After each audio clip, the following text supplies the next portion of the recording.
Book of Heaven, Volume 2, July 30th, 1899. Do not judge your neighbor. It continues almost always in the same way. This morning, as Jesus transported me outside of myself, according to his usual way, we passed through the midst of many people, and the majority of them were intent on judging other people's actions without looking at their own. My beloved Jesus told me, "The surest means to be upright with one's neighbor is to not look at all at what they are doing, because looking, thinking, and judging is all the same. Besides, by looking at his neighbor, one comes to defraud his own soul. Therefore it happens that he is not upright either with himself, or with his neighbor, or with God." After this, I said to him, "My only good, it has been a while since you gave me even just a kiss." And so we kissed each other.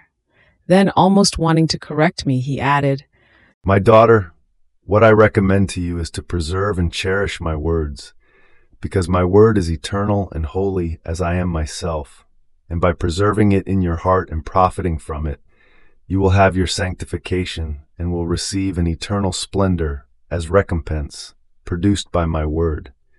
By doing otherwise, your soul would receive a void, and you would remain my debtor."